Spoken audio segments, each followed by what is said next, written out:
All right. We're live. Guys, welcome to the Livewell here at Fish, North Georgia on this Thursday night. We appreciate you guys tuning in, whether you're tuning in live or you're tuning in later on YouTube. Again, we thank you. If you're watching on YouTube, make sure you hit that like and subscribe button and leave us a comment about the show. We like getting comments, a little feedback like that. Also, if at a later date you're going to be listening to this on iTunes or Spotify, we appreciate your time as well. Got a great show for you tonight.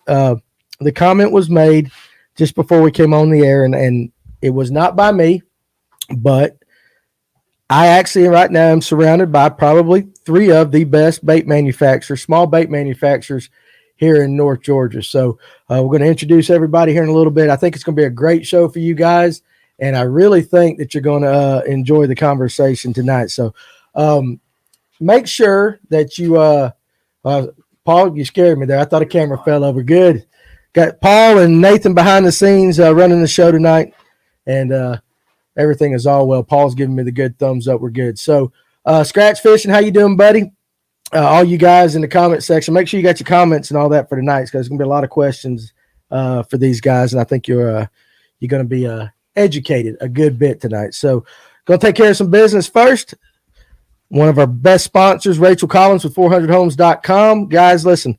The real estate market right now, we talk about it every week. You know, it's hard to travel for the common guys like me and you, wouldn't you say, Ryan? Mm-hmm. All the things going on like that. If you're buying or selling real estate, you need to have an agent that knows the game, that gives you professional, honest service like that, that will go to bat for you. And Rachel is that agent, all right? And also, too, she's pretty cool. She fishes. You know, we love her and her family like that and all that.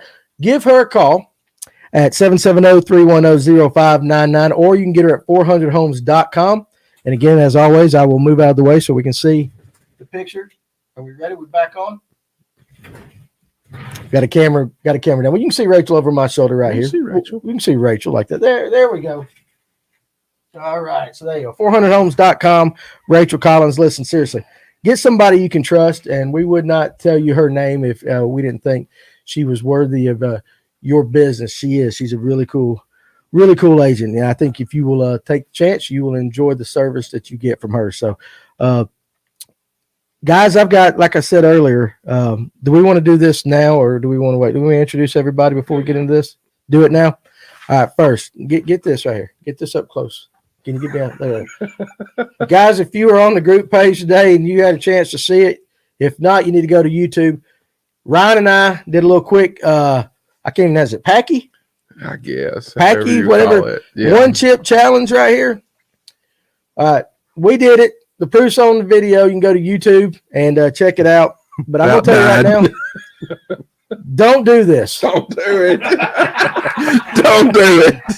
This is one of the stupidest things I've done. Stupidest thing we've ever done. In my 50 years, I've done a lot of dumb stuff. All right. This might be top 10 dumbest things I've ever done. Might even be top 5. If y'all want to see Danny praying to Mother Mary and Jesus and Joseph at one point in the video with the little tissue in his hand, it is in the video. You know, I know a lot of guys will say, yeah, I did it. It was all right. It wasn't nothing. Bull. You're lying right there.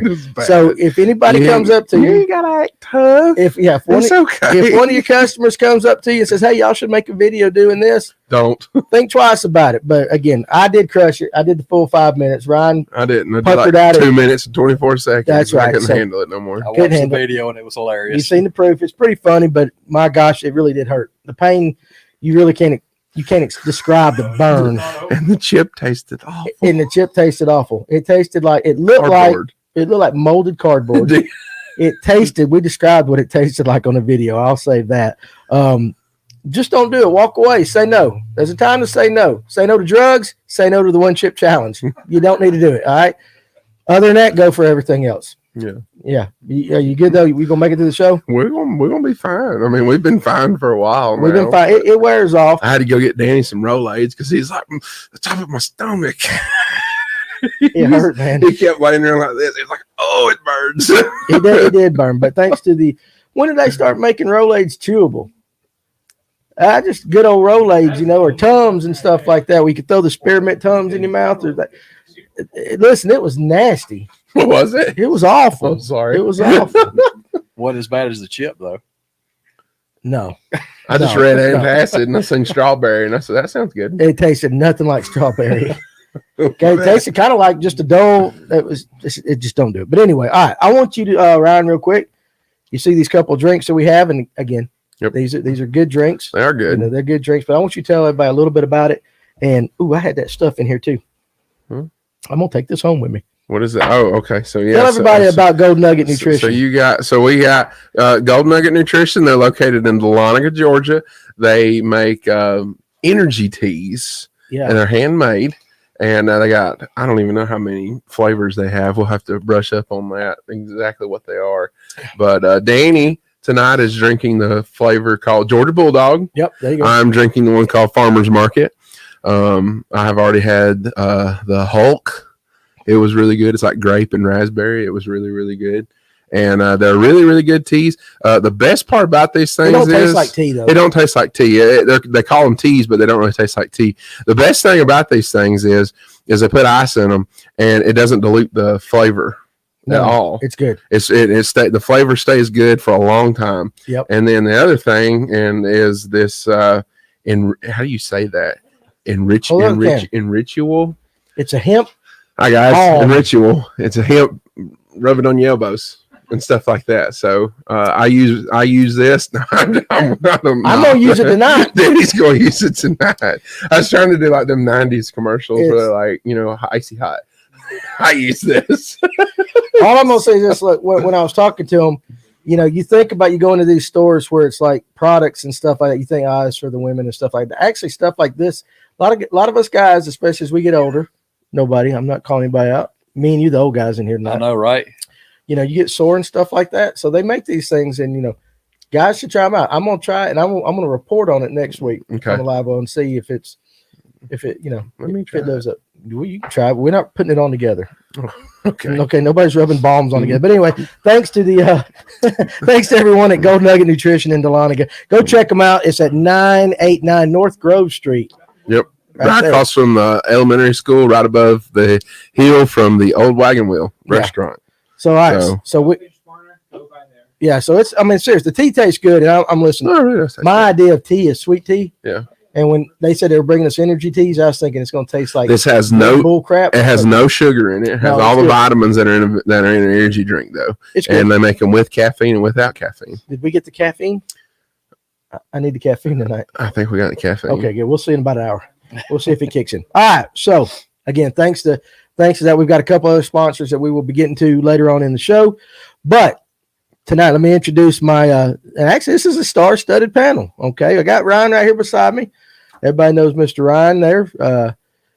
Across from him directly, I got Mr. Benjie Winkler of Trixster.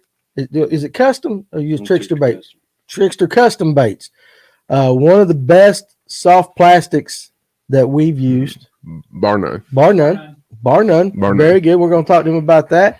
And I got Mr. Rob Williams of Spotchoker. The best underspin. Bar none. Yeah, like that. Also, too, we recorded, Rob was able to come up here a little earlier. We recorded a one-on-one podcast that's going to be released tomorrow night at 6 p.m. Yes. So you can sit in. It's about an hour-long conversation Rob had. We covered a lot more, kind of like the one-on-ones normally are, a little of the backstory and stuff like that. So although I could not get him, I'm still mad. I could not give him to drop all the secrets that I was wanting, but he dropped enough. So you guys check that out. You got Doc Rocker shout out already, Benji. Doc Rocker. There you go. So there you go. That's Benji's jig. That's Benji's jig. That's the jig Benji ties. There you go. Good. Excellent. So, hey, you guys know then who we've got on here and the quality of the guests we got tonight. So we're going to talk. Listen, we're going to talk fishing. We're going to talk some tournament fishing. We're going to talk about your baits and stuff like that. And but both of you been fishing recently? When's the last time you fished? How about you? Last Friday. Last Friday. So y'all both been okay. No, I wasn't last Friday, but well, we'll start with you. Where'd you fish and what are you seeing out on the water right now? I guess the last time I fished was when me and Jeff Nail went out on Lanier. Okay. And we had a pretty good day. Jeff's a pretty good, super guy. I enjoy fishing. Jeff Nail is a good dude. And I highly recommend somebody taking a trip out with him because he takes the time to slow down and he'll ask a lot of questions, and which is very important for a guide. And that's what a guide's for. It's what a guide's for. Very important for a guide to take his time, and it's about the person in the boat with him and not him. Mm-hmm. Don't you agree with that? Yes, 100%. Absolutely. All right. So, what kind of patterns were y'all messing with that day? I took him a bunch. Were you on Lanier? It was on Lanier. On Lanier, okay. Yeah, we put in down at Tidwell, and we was trying to do some tricky shad stuff. It had been on a good tricky shad pattern, and that day it was just more or less top water. Okay, so that's your fluke style bait, yes. right? Okay, so that's your fluke tricky shad, mm-hmm. all right? Definitely responsible for the last BFL win on Lanier. Yeah, the 2 day. Yep, the 2 day on Lanier. Really? Yeah, it was. Really? I think you told me that, but I forgot. Part of it. Part of it, yeah. He caught some tie, and tie caught on other baits, but the Friday, or excuse me, the Saturday, it was the 2 day. The Saturday, the first day of the tournament, was majority of the went to the scales was on a tricky shad. There you go. Yeah. That's awesome. That's awesome. All right, Rob, what about you? I've been out with Jeff a couple of times. Class act. He is class act. Yes, sir. Plus he's military and whip us if we say anything wrong. Yeah. Yep. I mean, I'm scared of the dude. And Phil Johnson. In a good way. It's a healthy respect. Yep. Phil Johnson. Yeah. Been out with him. Yeah. And what kind of patterns y'all seeing? We threw some spot chokers. I'm going to brag a little bit on my baits. They done really well. And we seen the pics. Yeah. We seen the pics. Me and Jeff done some drop shotting. Yeah. That man's amazing with a drop shot.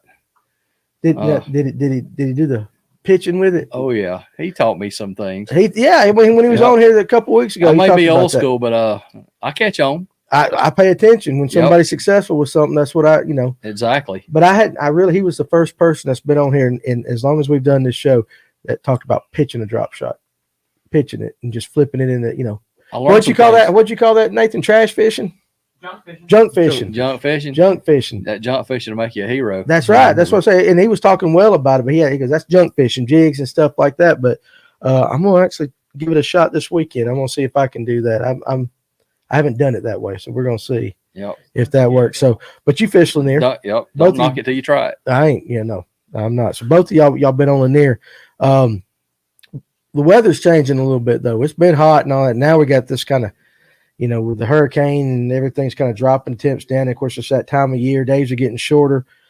Kind of what are you expecting here in the next few weeks for those that are listening to go on? Top waters and the tricky shads ready to go. Mm-hmm.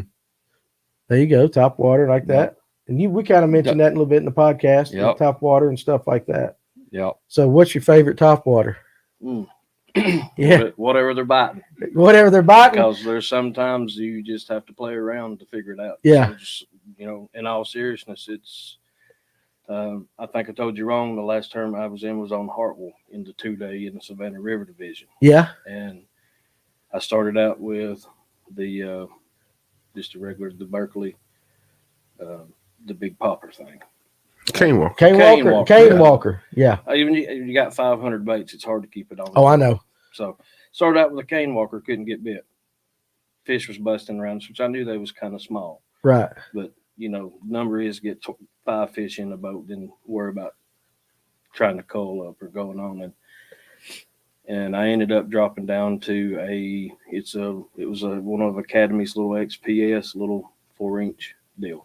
Okay. Top water, and that in the underspin and Kitech.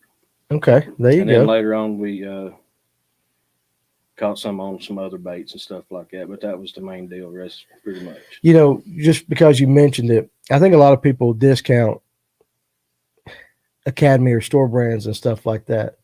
I like some of those baits. I go in there. There's some of them baits that look really, really good. Some of them baits are actually pretty good. They're really good. Especially good. their shallow running jerk bait is really good. And I won 3 tournaments in 3 weeks in a row with them. And you mentioned on the podcast when you were talking about crankbaits, a little cheap. Wherever you said you bought it, a little cheap. I bought it at Academy, $3. Did you say it? Yeah, $3.99. So that's 2 times a day I've heard of Academy. Yep. Like that and all that. So don't discount it. You don't have to buy the $500 bait to catch fish like that. I think a lot of people got that in their heads, like that. So, but that was on Hartwell. Yes. That was on Hartwell. How long ago? It wasn't too long ago. 2 weeks, 3 2 weeks ago. Maybe 3 weeks. And all that. What do you think we're getting ready to see? A little bit. A big change. A big change. Things are fixing to start rocking and rolling. It's going to be amazing. I hope so. Hey, them Magnum spots are going to be eaten. They already are. Yeah, that's what we want to hear, because honestly, the last couple of months, it seems like it's been a little tougher this year for a lot of anglers. Not everybody, but for a lot of anglers, they've been, talking about how tough it's been. Oh yeah, like that. But everybody wants it when Lanier, Hartwell, any of these lakes, when it really fires up, that fall bite goes on. But you're gonna be top water. That's what you're gonna be looking for at the beginning, pretty much. Yeah. Whatever, but you're looking for that. You gonna stay at the top water? You gonna throw your spot choker? I'll throw spot choker at times. I'll watch that live, and if them fish are down a little bit, I'll throw something out there, whether it be a 1/4 ounce, a 3/8, or a half. I keep all three of those on deck. Okay. And then I have some top water. If they come up busting, I'll throw the top water. But if they go down, I'm going to throw something down, and I'm going to watch how deep they go and throw the right bait to get it down in that. And then I'm gonna rip it, make a reaction bait out of it. I got you. Now, what kind of electronics do you use? You simple, old school? You got all this new stuff? I don't have. I mean, my boat's not been in the water in over a year. So you fishing as a co-angler? Yeah, you're co-angler. Yeah. I didn't know. Oh, sorry. Yeah, that's your job, Robin. You're supposed to let Batman know what's going on. Huh? Are you still messed up from the chip? No, I just okay. Well, let me ask you this, because we talked about this earlier. You get an angler that is absolutely focused, and he's a screen starer. Do you like that as a I mean, how do you feel about that when you've drawn somebody that's going to do nothing but stare at a screen all day? It's tough. And in these deals, it's getting harder to catch them out of the back of the boat. Yeah. Because, I was sitting in, I think, 14th place or something the first day of the Bulldog on there. Right. And we went down, fished a lot of the lower end creeks, and I wasn't hung out. We was fishing some good humps and stuff like that, but I just couldn't get bit. And there was so much boat traffic. It was ungodly. Oh, I could imagine. And then we finally went back up the lake, and I picked up, just a regular old tamale and a sweet baby candy. And I mean, I was basing on it because I went through a couple of worms. I'm like, I can't get bit on nothing. And when I can't get bit on nothing, I'm ready to go home. Right. But you're in a tournament, you got to keep going, try to stay in the game, not blow out is the biggest main thing. And I said, just go back to what got you here. And I put on the 5-inch tamale, the first boat dock. We went, changed strategies. We went from main lake humps, creek humps, stuff like that. We went to boat docks in the creeks. Right. And it's like the first dock. I put one over 4 in the boat. Mm.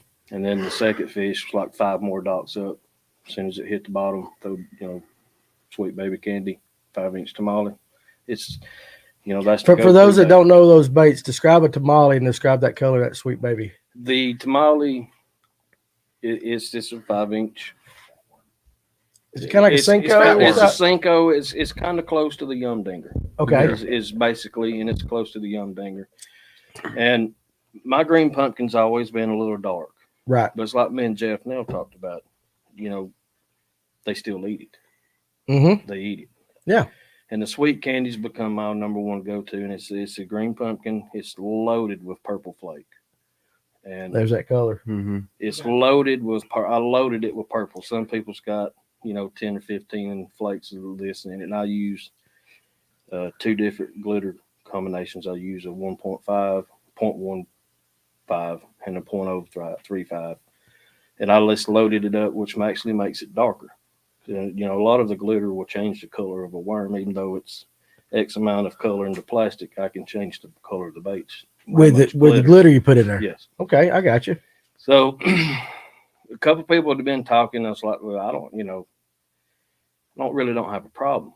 I mean, that's been my go-to bait. I've won a lot of money on it over the last 2 years. Right. And when you're catching fish behind in the back seat as a co-angler, when you're catching fish behind boaters that's throwing a green pumpkin, green and purple, or green and purple flake, and they can't get bit. So the tamale, the sweet baby candy we talked about, like Jeff when him and I'd run across it, and like several people were like, well, your green pumpkin's dark. So if you mention the green pumpkin around here, the big bait companies, there's of course the one green pumpkin. Mm-hmm. So, people get so accustomed to, if it ain't your bait company, your product is not exactly like this, it ain't going to catch fish. Right. Yep. They got that in their head already. It's in their head. Yeah. Whether it be, Berkeley, whether it be Zoom, whether it be any of them, if it don't match, it's not going to work. Yeah. So, because they've got it stuck in their head. It's got to be that one. Right. Yeah. So the Sweet Baby Candy, I took half the coloring out. It's the same, everything's the same. The only thing I've done was I took half the coloring out, and I took a lot of the glitter out, because when you lighten them up, you get more transparency, so the glitter pops more. Right. Yeah. So I took a lot of the glitter out, and I went strictly with just 0.15, which is the small glitter. Mm-hmm. And it makes it more transparent. So that is the Sweet Baby Candy. That's the sweet. And the Sweet Candy is just a regular coloring with. Gotcha. I think I got a question for you for Scratch Fish, and he wants to know: do you, the tamale, you throwing it on a shaky head or you throwing it weightless? Depends. 90% of the time, I'm throwing it on a shaky head. Okay. I mean, if the deal in the co-anglers is a lot of times you get drawn out with somebody that's wide open on a trolling motor. Yeah. Yeah, I know. I had to. I'm sorry. You can't slow down. You can't. No. And I'm good with it. I understand that's the way they're fishing and all that, but you got to be able to. Yeah. You got to hit just as many targets. Learn to move. I do. I move right along with you. You try to hit as many targets as you can. Right. Like going back to Leonard's to 2-day. I mean, that was the only 2 fish I caught. Yeah. But I had almost 6 pounds with 2 fish. Yeah. So as long as you're catching some quality, when you do catch them like that. Like the first one, it was a boat dock sitting on top of a rock pile, but I actually threw back in a little small pocket. Mm-hmm. And then I got it back to the boat docks where it got bit. Now the second boat dock, 5 boat docks up, I threw in 2 foot of water, and as soon as it hit the bottom, bam. It was on it. There it was. He also wants to know about dipping the tail in JJ's. You ever dip though? Any like you candy? I do. You do dip, so you're a dipper. You're like that. One reason. Yeah. Sweet Baby Candy or Sweet Candy or Sweet Baby Candy. And this is why I really like that color. It's become one of my number ones. When you're around brim, you've got the green pumpkin base color, you've got the purples, and you've got the greens. So I normally start out with just a straight worm, but every now and then when I get take you follow this year, we got around some brim. Reach down. That's a little tidbit right there. Yeah, no, it is. Just a little bit, just to give it a little chartreuse color. So we've tried to. I mean, I guess that's about as good of an explanation because we've had the conversation 100 times why chartreuse seems to attract, especially spots. Like it's just something about spots, but of course, largemouth, everything you dip it, they all hit it. But really, there's no, I guess brim would be about the closest thing that it's resembling when you dip something like that. When you put a color on the underspin and it's chartreuse, you got a chartreuse, right? I've got a chartreuse and I've got a brim color. It's got a green back with a sun orange belly. Yeah. And they seem to like that with a paddle tail fluke on it. Do you seem to find that the different colors work in different areas of the lake better? Like your whites with your white and red eyes, is that more out in the water? And that white and red eye, man, it's a powerful bait because it sells. Yeah, I know there's something about it that red eye, and with that pearl white fluke on it, even though it's just a red eye, just like the whole thing's pearl white. Then you got that red eye on there, man. It just like it's just something special about it. It works. What do you think, Ryan, when it comes to the eye thing and all that? I mean, I've thrown several colors of his Spotchoker, and do you need me to help you? I can't tell difference. No, I was just. You can. I can't tell difference. But I don't let something like that cross me up. But do you think though, like if It goes back to a confidence thing. Confidence is key. You give me a white with the silver eyes, white with the red eyes, and I go out one day, and the only ones I catch on are white, red eyes, and then it gets in your head. And I guess people catching enough fish on, just like you know, that sweet baby candy and all that. So yeah, I mean, you know, it's according to what the sun is. Yeah, I'll throw the silverback, you know, and I'll throw it with the Kitech. And man, you talk about money. That silverback, it works. It does. That brings up a good question. Okay, I'm on both of you, and I don't care which one goes first. Sunny day. Let's say you're tricky shads. What color works best on a sunny day, and then what color works best on a cloudy day, or does it make a difference? And then, as soon as he gets done answering the same question to you with your underspin, does it matter whether it's sunny versus cloudy? To me, my honest personal opinion is, are they feeding? Okay. Because you got people out here every day that's going to throw nothing but white pearl every day, day in. Day that is out. True. Yeah. It's the number one go-to color. I have the one I normally throw is the chrome. Okay. So kind of what I'm doing is disguising the bait more. So fish can see roughly, I think it's 3 times more than we can. Yes. So if I throw a white pearl fluke out there and I can see it as far as I can throw it, well, literally the bass is supposed to be able to, you know, see it further than we can. So I like the chrome. To give it a little more flash. And this is on a sunny day, or is this on a sunny day? I throw it religiously. Okay. I mean, if it's like really downpouring, black skies, Right. monsoon kind of deal, yeah, I'm gonna go with the pearl. But a lot of people, you know, will go with more of a translucent, and that is the new halo violet and the halo green. Yes. But like I good said, looking now, baits too. If they're aggressively feeding or they're wolf packing, the white pearl is probably one of the number ones. Okay. Because you want them to see it, and you want that one fish to trigger, which brings the wolf pack. Right. So I mean, it still goes to personal opinion. I got to make some white pearls for a guy that, you know, for the Toyota series coming up on Hartwell. Mm-hmm. And you know, conditions don't really matter. I mean, like I said, a lot of people's just going to throw a white pearl. They don't throw white pearl. To me, if it's bright and sunny, I try to disguise the bait a little bit more, because if you can trick their eyes, a lot of times you get a few more bites. Okay, makes perfect sense to me. What about you? Sunny day. Sunny day, pearl as well. Okay. And to me, I mean, I throw the silver eye or the red eye. Don't really matter. I will say, did you see that comment right there, though, from Jeff Allen? White with red eyes, spot choker catches more. So there's you somebody that believes in the red eyes. Yep, there you go. But like on a cloudy day, I like to throw the olive green head. Yes, I put silver eyes on all of those, but I like to throw it with a brass blade. Yeah, we discussed that. Yeah. Yep. I like to throw that when you got a lot of clouds, overcast. I put that brass blade on them, and that seems to work really well. It's not quite as sharp to me. Right. So you get a lot better bite. I mean, people do it with a spinnerbait as well. Yes. You know, they put that brass blade on there if it's cloudy. And but I like to throw it with a brass blade, and I like to throw it with that olive green. Okay. So sunny day, you like the chrome more translucent. If it's really nasty out, pearl's fine with you.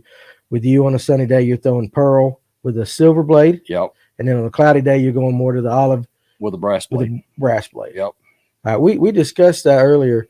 Why do you think it makes? Do you agree with that? Cloudy day, brass blade. I know not everybody does, but in your experience, well, if it's just cloudy, I mean, the water spectrum's darker.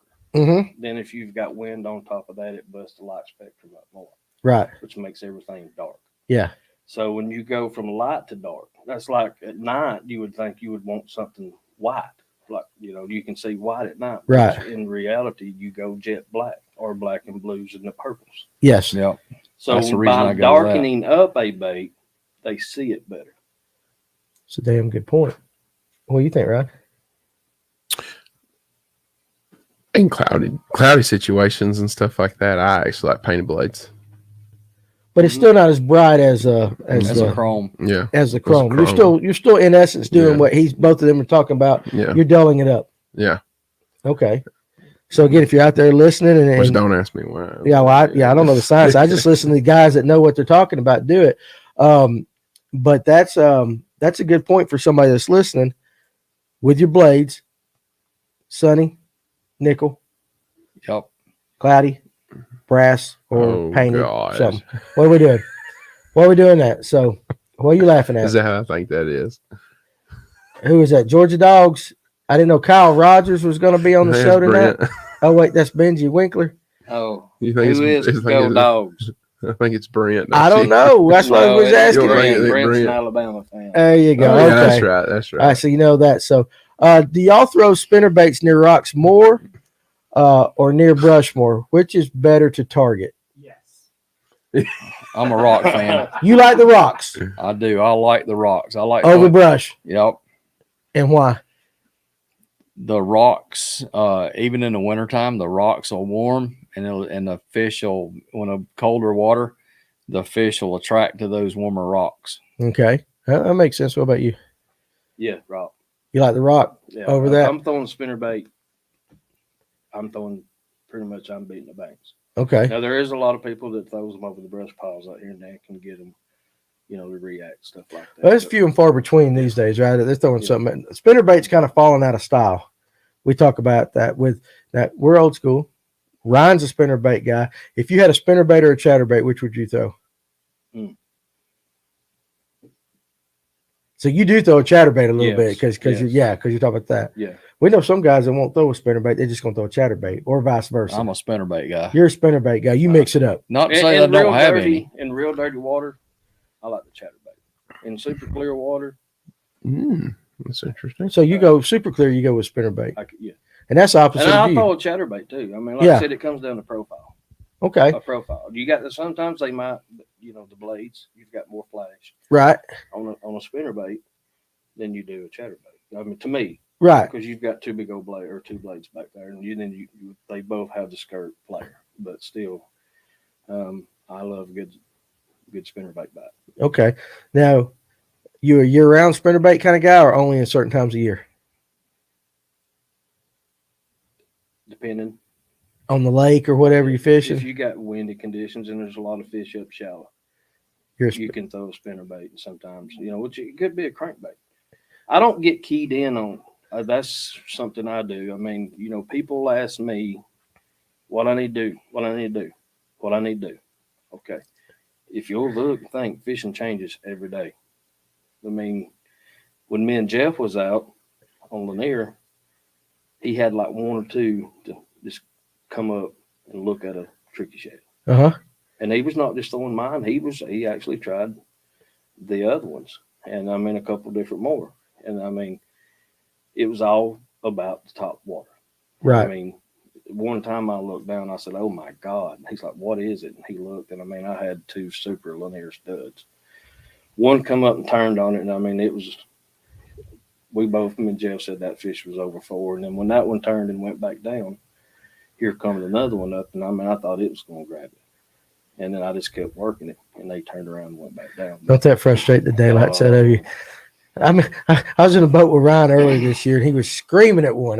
Just screaming at one. It was, you were screaming like that. I got a question for you, Rob. How about the Spotchoker on clay banks? They work. Is there anywhere it don't work?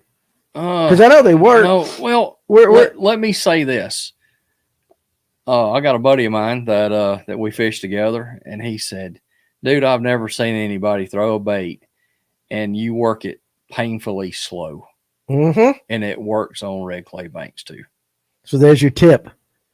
Okay, just got to pay attention to the details in that thing. Put that thing on the bottom. You may lose a few, but don't think it won't work, because it will. There you go. And now, with that little technique, is clay bank the key, or is it just one of the situations? It's just one of the situations when the weather starts to change. Okay. All right. Here's a follow-up question.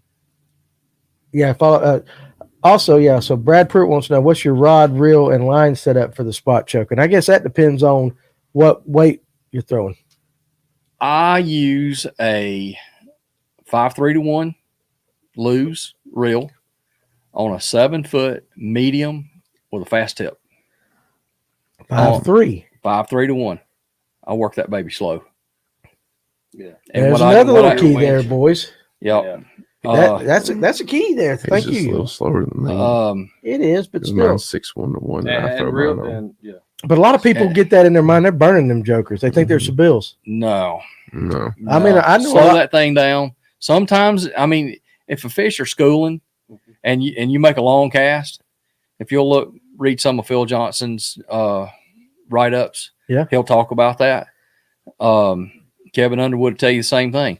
Throw that thing out there and rip it back. If they're schooling, you can make long casts with it. Throw the 1/2 ounce and throw that thing out there as far as you can and burn it and let it count to 4 or 5. Get it in their area where them fish are at, where they're suspended at, and burn that thing back. But that's not the way it needs to be done all the time. No, that's that instance is what you're saying, and that's because I do think a lot of people. And I've witnessed, and I've probably been guilty of it myself, work them things too fast. Just when they're casting out to structure or something. Well, I'll tell you, I learned a lot from my brother from throwing an underspin. Slow it down. Slow it down. That's a good thing. What about you on your when you're throwing your tricky shad? What's your setup? It's a Denali rod. It's the medium heavy worm jig. Okay. And I'm a big fan of high speed reels. I'm a 7+. All right. Yeah. And everything I've got besides 1 or 2 is on the faster side. Everything I've got is 7+. See, I find that interesting when you said 5-3 or whatever you said. 5-3 to 1. Yeah. Because I want something slow. Yeah, that kind of took me back a little bit because I was thinking, everybody runs it fast. Now, when you bomb it out, I mean, I guess you don't change reels if they're schooling. No. Do you have a rod on your deck setups? Yep, I normally keep 3 rods on my deck. Is one set up particularly for schooling fish with a little bit faster reel? Yep, I throw a 3/8 or a 1/2, and that way you can get the cast out there further, right, for what you need. And once you get that cast out there, I mean, if they're on top, get that thing to reeling, reel that thing back, make a reaction bite out of it. Okay, no, that makes sense. Best bait on the back of a spot choker. It's according if they're eating something with a paddle tail. Now, sometimes I'll take the paddle tail and I'll flip that bait over, because if the bait comes the way the tail is made, if it's at an angle this way, it'll fall slower because it's pulling against the tail. If you flip that bait over, it'll make that bait go down, and this guy has no drag on it. That's interesting. That's your true turn tackle tip of the day. Yeah, it is. but with that being said, too, we now have a line of smaller, the tricky shads, right? What are those that we got from Benjie up there? Tricky shads. But I mean, what size are they? We have the 5-inch and the 3/5. And the 3/5s. Now those work good on an underspin type bait too. So like that. So that would be a good pairing. Yeah. Now, when would comes down to the size of the bait. That's what I was going to say. When would you use the 3/5 as opposed to the 5? The colder this water temperature gets, after we get through, like the turnover and all that stuff. And they're going to start gorging on big baits. You'll start seeing them roll up, the 4, 5, 6 inch herrings. Right. They're going to go through that big. I mean, they're fixing to start fattening up for the year. But when you go to start getting into the ditch fishing, now, I mean, there may be days. I've seen days they would not even roll up on a 5-inch. I mean, that's why I did the 4.25. Right. They would come up on the little Fluke Junior. Mm-hmm. The guy was on a Fluke Junior, and I was working my 5-inch, and he only had 1 or 2 rolling. But when they're busting shad, you could tell they wouldn't that. Right. Wouldn't that. So I went with the 3/4 offset, 3.5 inch, 4.25, and the 5-inch. Yeah. Okay. And it depends on the bait. Yeah, they're great looking baits too. Now, a tidbit about he can tell you is he's already tipped up on it. Is when you take a Kitech off and you go to a straight tail, depending on the depth you're fishing, you're gonna have to probably lighten up. because there's no drag on a straight tail. Say I'm going in a pocket, and I'm fishing an underspin with a 3.3, 3.8, 4.3 Kitech. I still may go with a 1/2 ounce because I want to keep it a little bit off the bottom, but I want it, bend down there. So when I go to the 3.5 tricky shad, if they're eating, I see, they're eating a smaller bait. There's no drag, there's no resistance.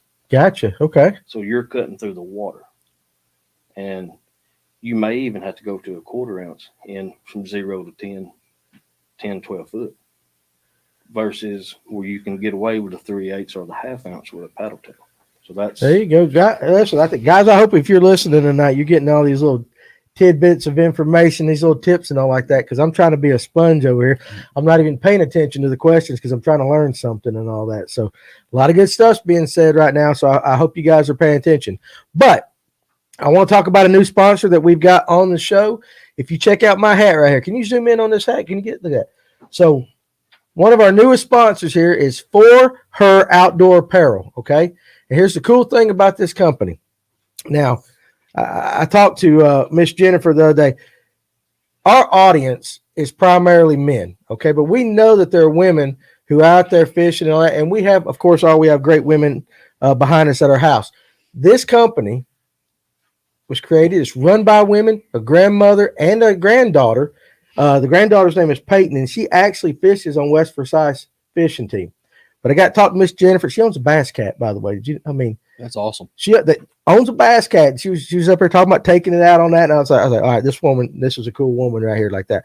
But the apparel is geared towards women, but it also, it's made to kind of empower women to get out into the sport of fishing and stuff like that, get in the outdoors and stuff like that. So go on their website at forheroutdoors.com and check it out. There's a lot of cool stuff. I saw a hat the other day. I'm still on my mind. Do you know they made hats for ponytails and stuff like that?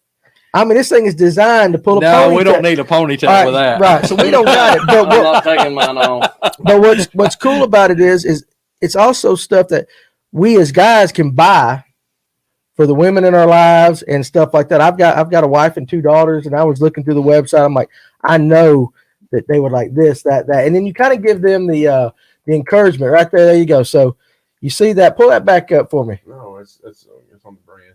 It's on the brand. Yeah, I already got it on the brand. I already got it up there. Yeah, let's see.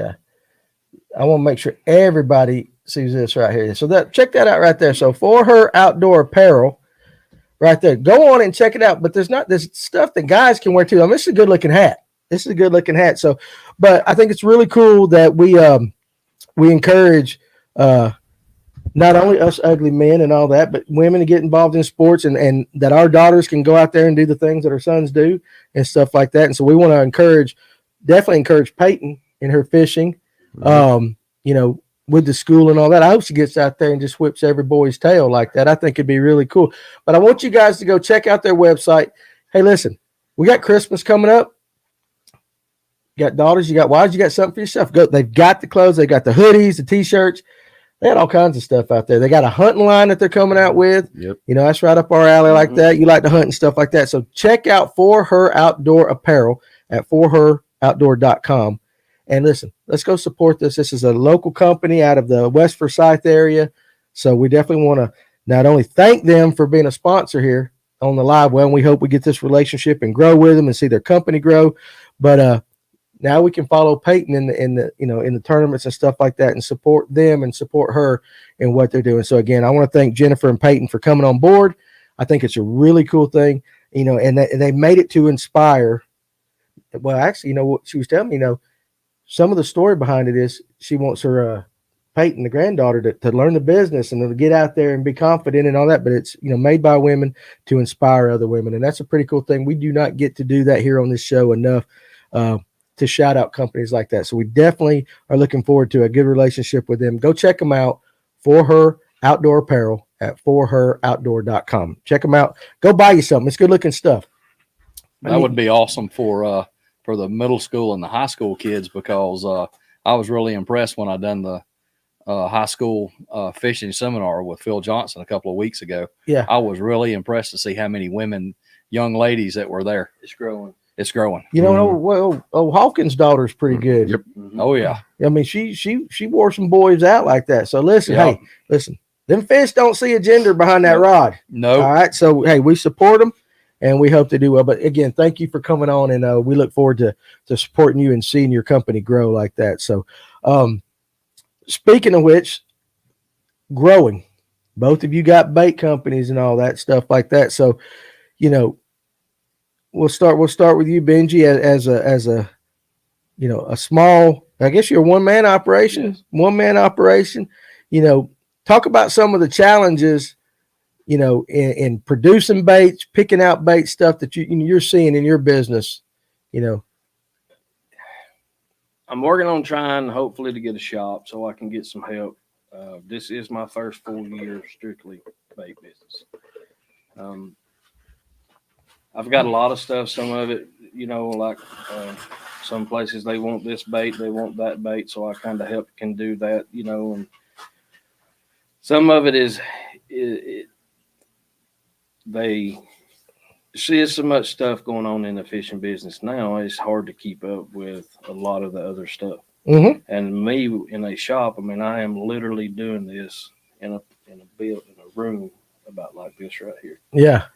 I've got like 2 lunchroom tables turned, and it's as homegrown as it can be. Yeah. And I mean, that is one of the deals. Is I was looking at buying a house, building a shop, buying a house with a big basement in it. And then $150,000 home went to $225,000. Oh boy, it's crazy. And I mean, I was fortunate enough. I worked through the big economy crash years ago because I'm small. I mean, I can take a lot of the licks that, you know, the bigger companies can't. Right. So that is a plus right now. But you know, being a one-man deal, it's, you know, it's hard. It's like I took plastic in a 5-gallon bucket into that room. Yeah. And just say I'm working on tricky shads. That is a totally different ratio of plastic than any other bait I've got. Yeah. So if I'm working on tricky shads and I got a guy calls me up, says, hey, I need this, I need that. I'm like, you know, people got to understand this plastic has to be stirred. And I've got a big 3/4 inch drill. I mean, something to take a tire off a dump truck. Almost kind of like you have to use that big thing like the sheetrock mud and stuff, like when you stir it. Stuff. Yeah, because it goes all the way to the bottom of the drums. Okay. And it's on a 4-foot rod. And it has to be stirred for at least 20 minutes, on and off. I mean, in the summertime, you can get by a little bit, but now in the wintertime, as colder the temperature comes, this stuff's going to get as cold as, I mean, it gets like molasses thick, yeah. Honey. Okay, yeah. So you'll break your arm if you go out there and go holio too fast, you know. You right. Put it in there and just barely try to touch it, get it circulating up. But that's one of my deals is, you know, we need a shop. I'm checking on, you know, trying in the future for maybe next year, looking at getting painted bags. That's the deal. Yeah. And there's so much to it though. I mean, no, absolutely. But do you think by being a one-man show, and you can answer this too when I get to you, you kind of, I mean, you've got more control over the creative process and that kind of stuff. Whereas like big companies, they just put it out. Yeah. You know, you kind of like your own personal touch to baits and stuff like that. When, like, I mean, even your candy you were talking about like that, you know, being able to tinker with it and stuff like that. I was told a few years ago what I was doing was hard. And this is what I tell people. I've been in the ditches. You know, when Farmer posted the other day those cable things that goes on the back, it's been so long since I've done it, but the plow. Yeah. I've walked many a mile feeding phone line and power lines doing that. Right. And then, I mean, I'm for the small time guy that's just out here trying to enjoy life. Yeah. That you can buy a lot of baits that don't have quality. There's just a lot of stuff that's made just thrown at, you know, this run that I look at and like, well, I don't know. You know what I'm saying? Right. I'm a guy, you know, several people told me it's hard to sell quality. And I think that's what's took me along, you know, to get going. Right. But the deal of it is once I sell them that bag and taking, not just because we're in this room, but Ryan, for instance, the other day, taking one crusty crawler, caught 4 fish off of it on the back of one of y'all's jigs. Yeah. So I only put 8 to a pack, but them 8 is in that pack. They're laid straight.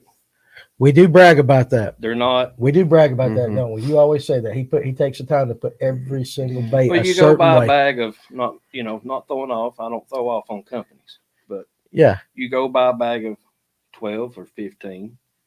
Some of them used to put 20 in the bag. Well, you only get 8 because the rest of them are kind of you got the broke arm effect. Yeah, so you've got one like I just say a double tail.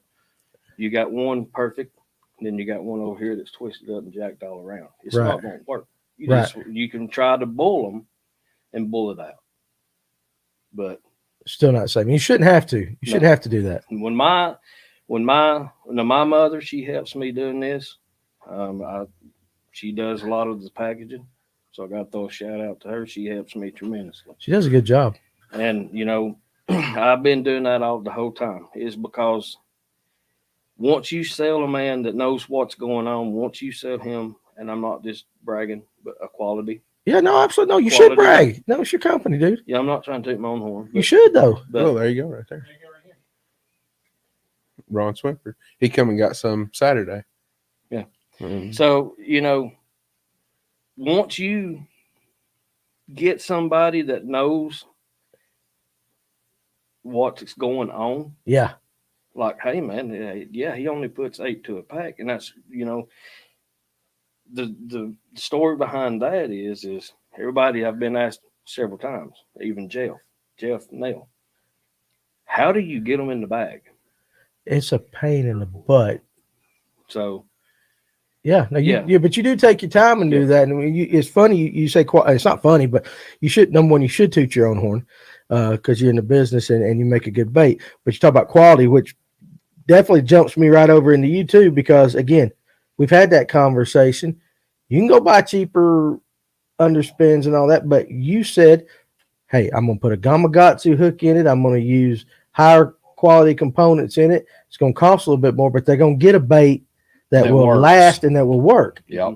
And so maybe you can kind of, I asked him the question about being on his own, and he was talking about that. You go through some similar experiences yourself. You're kind of a one-man show. And I'm stuff blessed. like that. I've got my wife that helps me bag and put header cards on, and I'm very blessed for that. If it wasn't for that, I'm selling a lot of baits. People don't realize how hard that is and how long it takes. We've put our jigs and you put them in the bag and then put the thing on, and it takes time. It's a time-consuming process.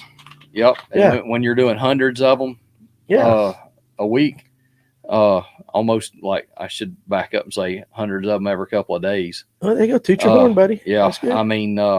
I'm blessed. I thank every one of you fishermen that use Spotchoker baits. Yeah. But what about the kind of talk a little bit about the quality of it, like what you're striving for when you make your bait? To make sure that the crane swivel's put in there right and the moles and the details. The details of where the crane swivel's at, to make sure that the head, when you do the trimming, that the head is rounded, that when it pulls through the water, it doesn't plane from one side to the other. Yeah. And it runs straight. And the way I got the bait keeper design, that it don't let the bait roll on the bait. They run true. Gotcha. I'll get to that one in a second. Go up a couple, if you don't mind. There was a question up there I want to get to. I want to make sure I don't forget it. I think it was like, if you're fishing on Lanier, there's a guy that's got a tournament on Lanier. He says, asking for a friend, where would you fish? Yes, right there. I saw that, and I didn't mean to not get to you. I want to make sure I get that. Hey, if you were fishing a tournament on Lanier this weekend, which end of the lake would you fish? Right now, given the weather conditions, I'd probably fish the south end. Okay. Where did you fish? I'm not on the lake enough to know. So I would say if I was leaving out and had time to go practice, I would at least put some time in below Browns Bridge. Okay. How about you, Ron? Sure. I learned something a long time ago. Lanier's 2 different lakes. It is. Yes. From Browns Bridge 3. south. He breaks it down into 3. Well, it's 3. You younger guys, that's why. It's 3. But see, both rivers fish differently. They do, but I don't fish. It's 3. I fish the north end the same Yeah. all the time, whether it be the Chestatee or the Chattahoochee. Right. And then when I fish south, it's south of Browns Bridge, and it's completely a different lake. Yeah. If you want to go win tournaments and you want to do good in tournaments and catch those big magnum spots, you got to be south of Browns Bridge. You got to know where to do it too. Well, I don't know about that. No. Yeah, no, here goes. But you can catch them large heads down there too. It's not always largemouth. This is where I like. Yeah, always largemouth. I know it's funny. I get somebody up here and I'm listening to the answer, and I know in my back of my mind, Ryan's going, nah, I don't know about that. But you fish 2 different ways. Yeah. I mean, it also depends on what your strengths are in fishing. Yep. Yeah, and what you're throwing and stuff like that. Where would you go if you were fishing this weekend? Where would you go? Answer that gentleman's question right there. Don't follow me. That is. I'm gonna get you right square. That is the deal, though. I mean, is he a largemouth fisherman or is he spotted bass? Because I mean, if it does make a difference, it's a big difference. Yeah, it does make a difference. But you can catch some big largemouth down the lake. You yes, can. They are, and you can catch some big spots up north. You can catch. So, with that being said, I know the answer to Ryan. If I ask Ryan what kind of fisherman he is, he's going to say I'm a power guy. Mm-hmm. What about you? Power or finesse? Both. So, and I mean, which one would you prefer to be? I mean, like if you had your choice, you'd rather catch them. Whatever they're biting. So you're a Democratic I'm good. angler. I don't like going over 50 foot deep. You're a junk fisherman. I am. Okay, that's fine. Yeah. But now, I mean, I do love to get back in the creeks like probably Ryan does with a good buzz bait. He does. Love that. Yeah. Shallow water tricky shad fishing. Yeah. I love that. I mean, I love to ditch fish too.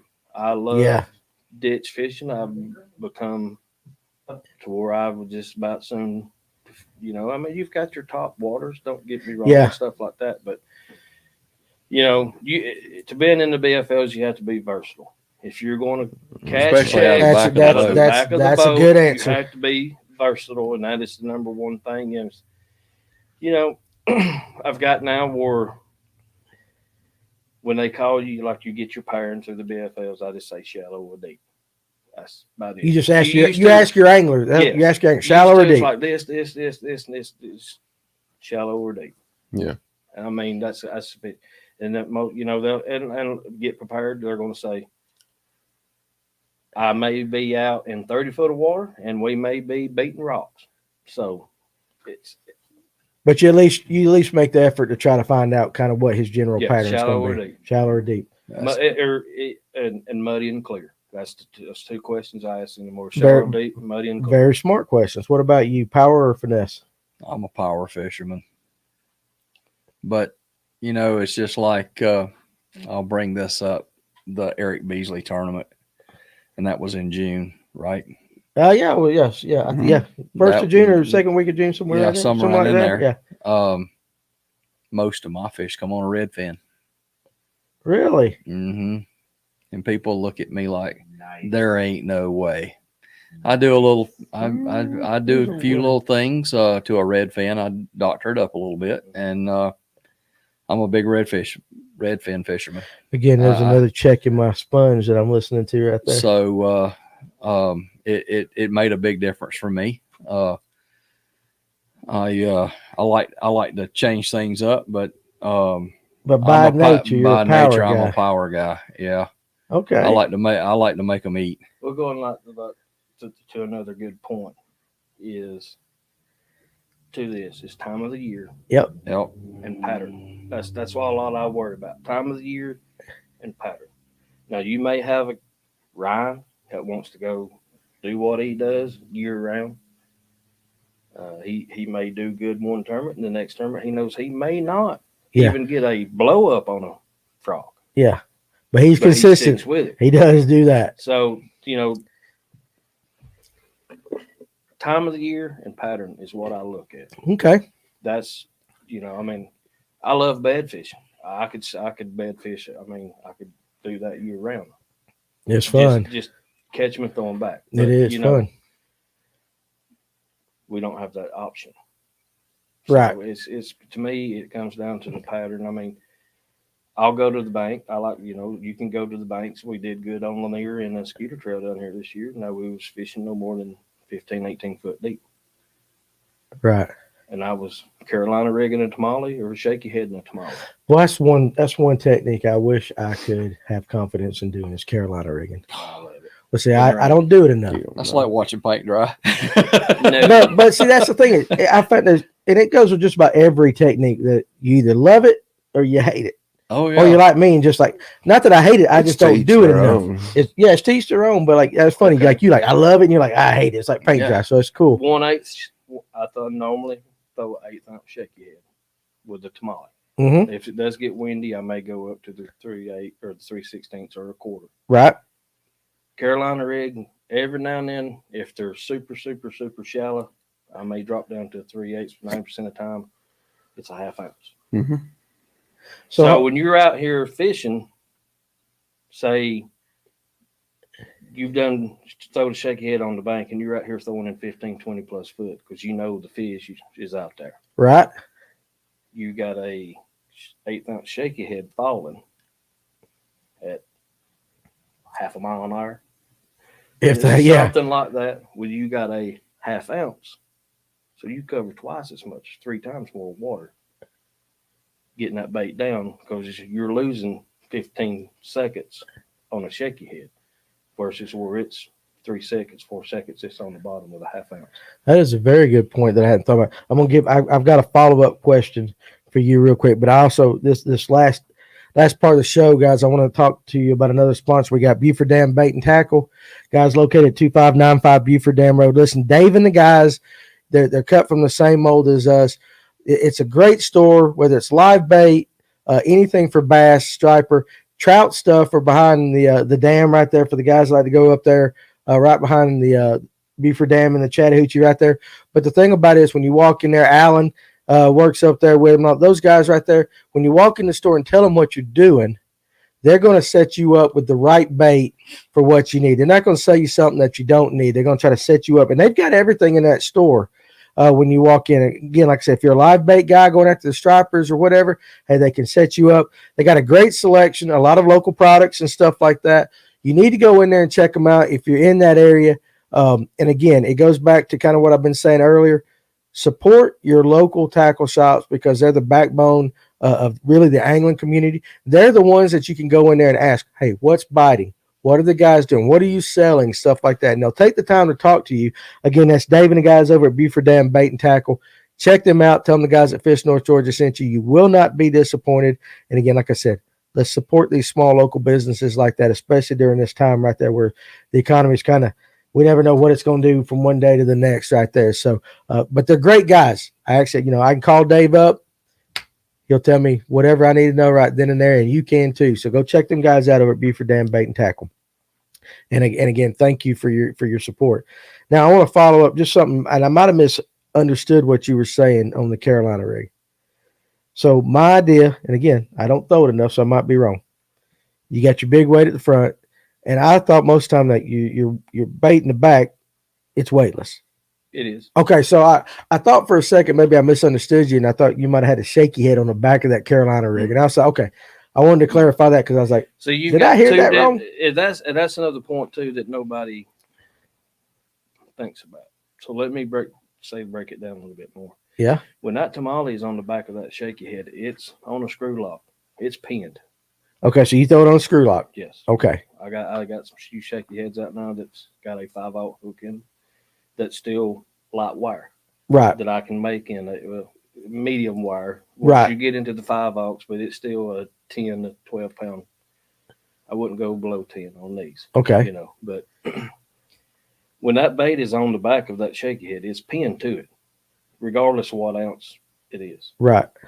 So when you say drag it up on a rock, when it falls off, it's going to fall at the fall rate, but it's basically going to go straight down. Mm-hmm. Because it's pinned on the shaky head. Right. So you've got a 1/2 ounce sinker here that I throw about a 2 foot leader normally. Okay. 24, 30-inch leader, something like that.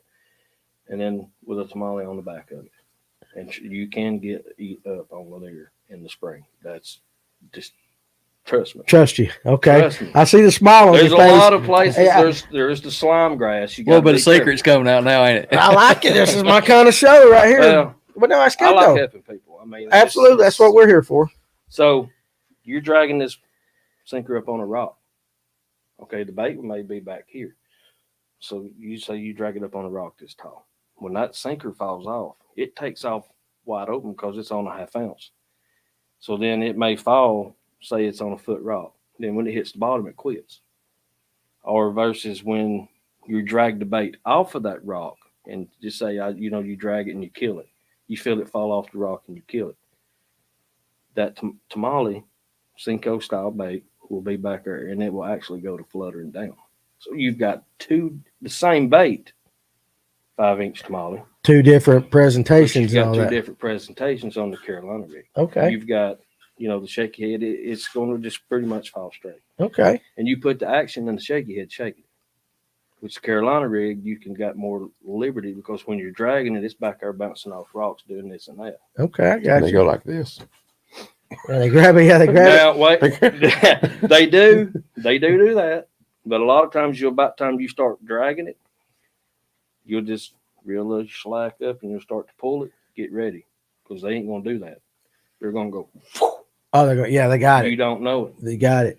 Now, I got a couple questions I'm going to get to. Pull up Levi's question out there, but I'm going to ask you one before I get to his question. You said it's like watching paint dry. Now, why do you not like it? I mean, I get it. I get what he's saying, but what is it about you personally? You just don't like it? Just because it's too slow for you, your fishing style, or what? I fished it too long with my dad. So you got burnt out on it. I got burnt out on it. Okay, all right, but you did fish it. Oh, yeah, and I did. Works. Now, let me say this. Yeah. That there was a hump in the Chestatee that me and my dad found it. People watch the other podcast, they'll find out about it. But he caught 2 over 8 in 1 week. Yeah, on Carolina rig. Was it? Did we say it was on the Carolina rig though? No, okay. I never said what it was, but there we go. There's a black pencil worm that they don't make anymore. I've got a gallon bag full of them that Dad left behind. Yeah, and that I've got, but it was a black pencil worm on a Carolina. And rig. what was interesting about this is back before Lanier blew up with the spots. This is back when it was primarily a largemouth lake, which we were talking about, and we'll let people listen to. But we're talking about humps now. People don't think largemouth with humps; they think the spots with the humps and all that. But back in the day, it was largemouth because that's what you caught on them. I mean, that was it. That was back Go when. Go back and look to one of the back in the 70s. I think it was original. I'm gonna say the GOM post. 30-something plus pounds, 5-pound largemouth out of Young Deer Creek. Yep. Oh, I don't doubt it at all. I don't doubt it at all. Back in the 70s. I mean, but that's what that he had like 2 5-gallon gas, extra gas jugs, because they wouldn't fuel economy back in the days. When you're leaving Laura Park going down there nowadays, even in a 250 horsepower boat, you're still 30.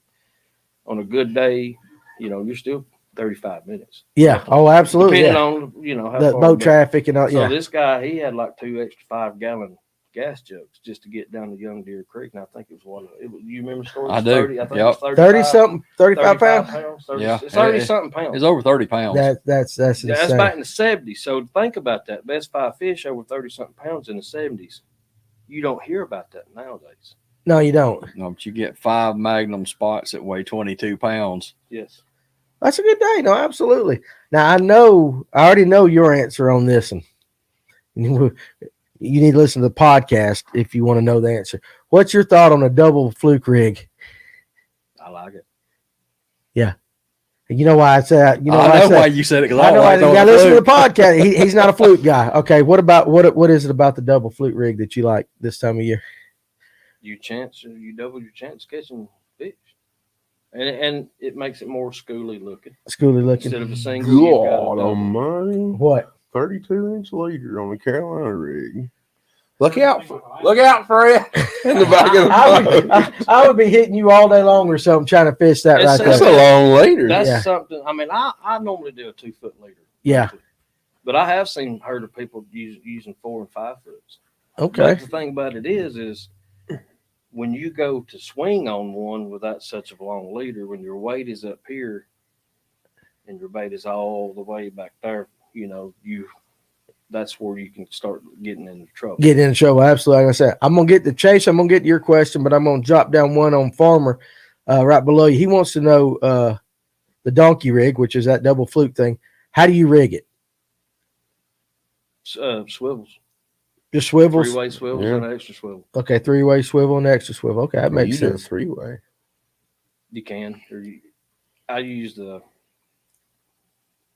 straight line. You can use something. I put a swivel above the swivel. That's what I do. Swivel coming down, swivel later, and then swivel above that before you put that on. And then I make the one above it shorter than the main one. Mm-hmm. That's complicated to me. By about the length of a fluke. I like to throw a 1/4 ounce spot choker. Yeah, I know you're saying. I know. I do that. And keep it up on top. See, that goes back to the thing is about Benjie being that he fishes BFLs a lot, and Robbie fishes some BFLs and stuff. But Robbie's a boater. Benjie's not a boater. Benjie has to adjust and adapt a little bit more now. You have a little bit of control, like you were talking about that first BFL you fished. You were going with the crankbait, but then 10:30 rolled around, y'all didn't have fish. Yep. But then you made a change and you went to start throwing a spot choker, and then you had what 14 pounds. Mm-hmm. He salvaged a day and you got checked. Yep. So I mean, he got control over what he can do, just like I do. I got control over what I do. Benjie, if he ran out his own boat, he would have control over what he does. But because he fishes a lot of BFLs out of the back of the boat, is Harold Grizzle has made the best comment ever. And then you go back and you can watch the podcast with Harold. But Harold, he is arguably the best co-angler. It's a different world in the back. Yeah, and Harold is arguably the best co-angler around here on the BFL side. And he said, you go back and go watch it. When you pick a couple of things out of the back of the boat, you're trying to control as much as you can out of the back of the boat. So you have to make your changes and you have to do your control within your own bubble that you have to do. Mm-hmm. So, from the console back. Right, from the console back. So whether that's throwing this, changing that, changing color, doing this, doing that, that's on you.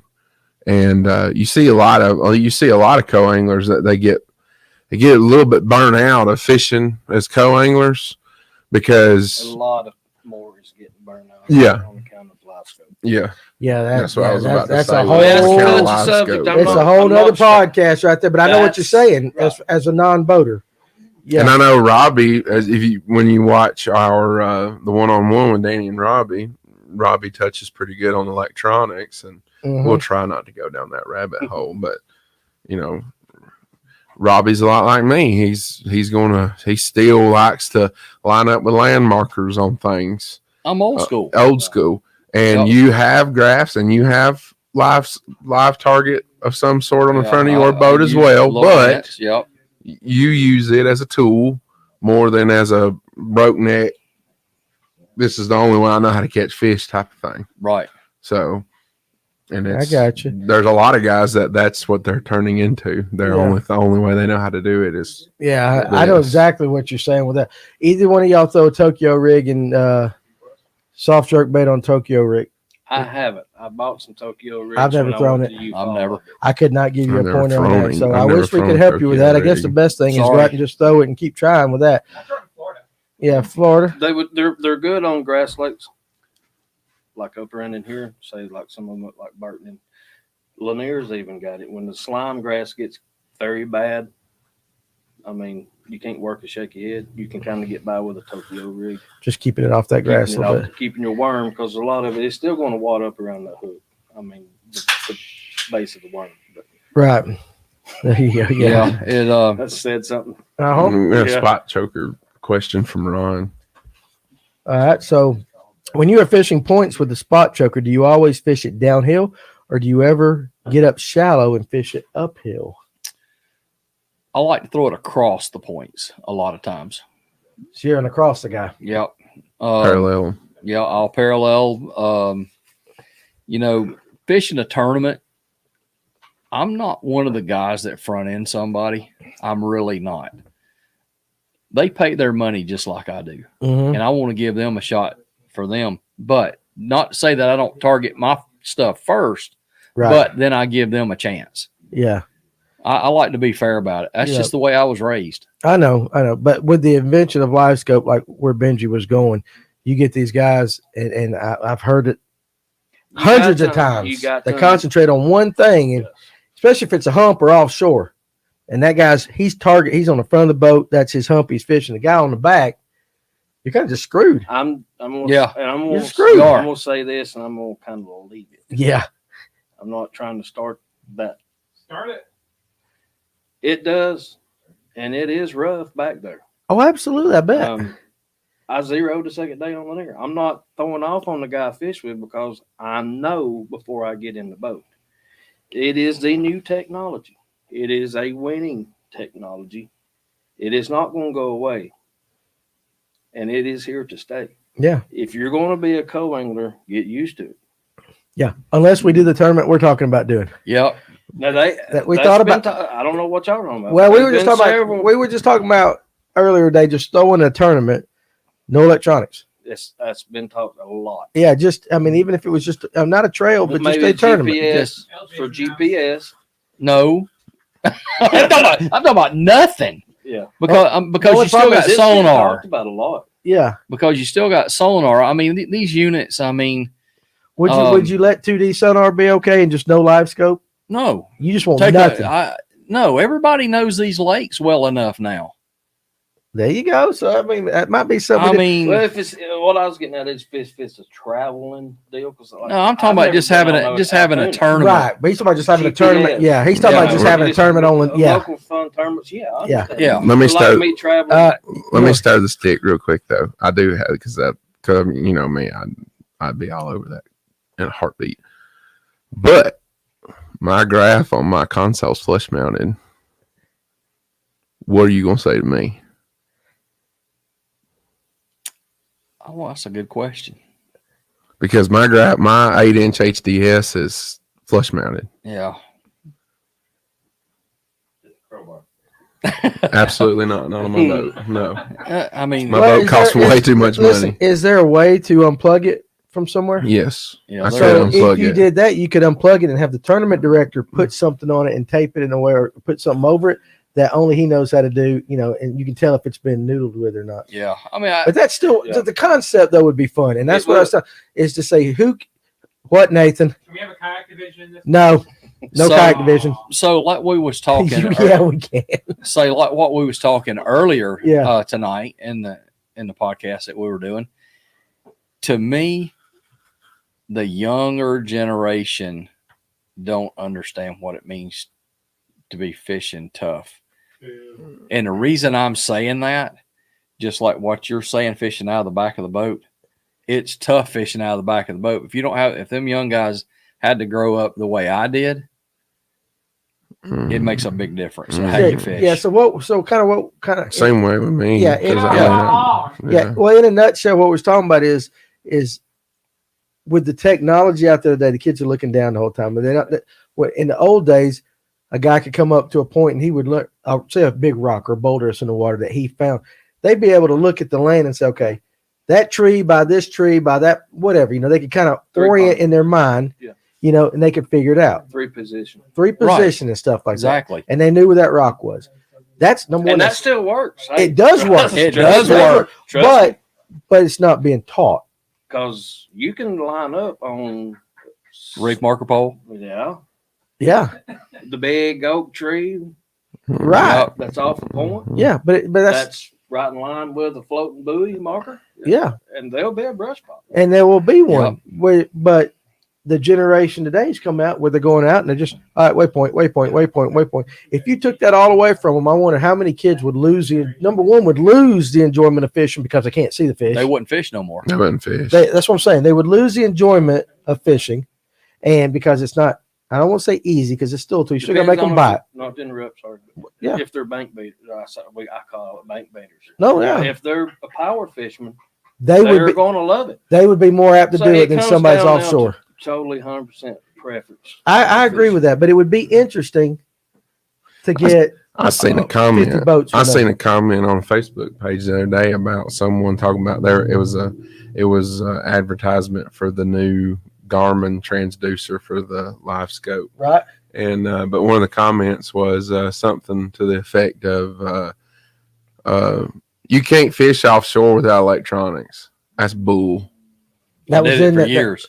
That's bull. As how did all the guys before us, like how the heck did y'all figure out how to do it? How the heck did I figure out how to fish offshore without a graph? Right. And that's see, it's like it's kind of like the phone effect, where you see the pictures every now and again where it's people sitting there at a dinner table and they're both husband and wife or family and they're all sitting there looking at their phones while they're eating dinner. It's turned into that with electronics. Yeah. And, and it's a touchy subject because a lot of people, they just say, that is what it is. You gotta, if you got the electronics, then why punish me? If I got the money to do it, then why punish me? But not everybody does. And I mean, not everybody for one wants to make that investment, and then for two, not everybody can afford that investment. Right. So there was a comment from Livewell. He hates grass with a passion. There was one more somewhere, I think. Scroll up just a smidge to leave right there, there. Sometimes it's rough as a co-angler. Yeah, mm-hmm. I've done it since something I first on met Lake Lanier, and I'm sure it's probably on several more places to keep in mind. Is yes, I literally seen take a peek around them, like getting up, and they'd drop the trolling motor, and I'd take a look, and there it is. You can count the leaves on it. It's one of them magic trees, I call it, where I don't know where they're getting the seeds from, but they drop it, it grows up. From the bottom of the lake. Yeah, got good green leaves on it. I wish magic tree. Yeah, I know. I like how you said that. But there is so much brush on a lot of these lakes. You can fan cast. And actually, like on Lanier this year, you can be throwing over another brush pile. Yeah, and drawing fish off of it. Pulled up. Man, I fished with a guy last winter.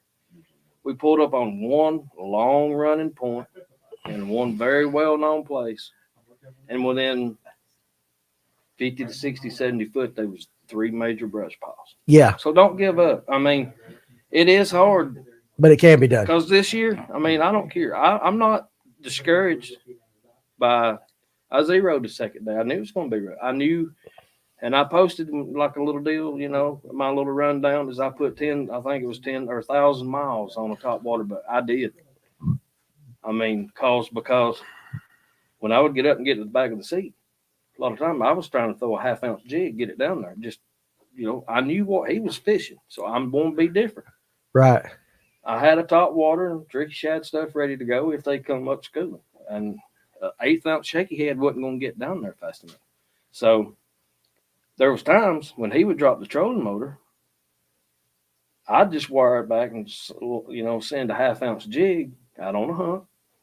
Because a lot of times they're not all positioned on that brush. Right. I mean, they may be a rock pile or something over here. So just something keep in small. mind every single time that, you can still get big. Irregularity. Yeah. But I mean, it's very hard. I mean, it is, and that's one reason I wanted to fish the Bulldog division this year, is because it went to Eufaula, it went to Oconee, and it went to Sinclair. Mm-hmm. And Oconee got blasted by the wind, and they canceled it. Mm-hmm. So we fished 2 days on Sinclair, and I cast checked in both bends, and all I was really doing was working. I had both guys the first day where he was throwing chatterbait and stuff around grass, right, and frogs. Wasn't happening. The lake had so much pressure on it, so we went out deep. And the first thing I done was just picked up a the Magnum Moneymaker. Used to be tricky worms. I've got to say, I had it named Tricky Worm because I got a tricky shad, tricky customer. Right, yeah. It got interference with another bait company. So right. I had to change the name, so I made it the Moneymaker name. Yeah. It's the same worm. Just a little different name, yeah. But I mean, I just picked up that, and I didn't have to fish. He's like, no, I don't get the net out till this Sinclair this year in the Bulldog division. I don't get the net out till somebody catches his first fish. So we went out deep, got around some Christmas trees. There was piles here, there was piles there. He had 360. He was watching exactly where he threw. I launched that over here, got in another pile. First fish I put in the boat was 3.5 pound largemouth. And I said to Holler, I know you don't got the net, but we're gonna have to get it. right. Right now. Right. Now. Yeah, I said, yeah. I got you. If you and then another thing is don't give up is he was started Carolina rigging and throwing shaky heads right in front of me too. He was throwing red worms. At one time I was about to put on the same I was fixing to put on the plum apple. Right. He said, I'm gonna change worms. And I'm like, I've done reaching down in there to get one out. I'm gonna throw a plum apple. And then you saw what he was putting. He come out and he said, I'm gonna throw this plum apple. And I said, you kidding me? What? I said, look. So just change up a little bit.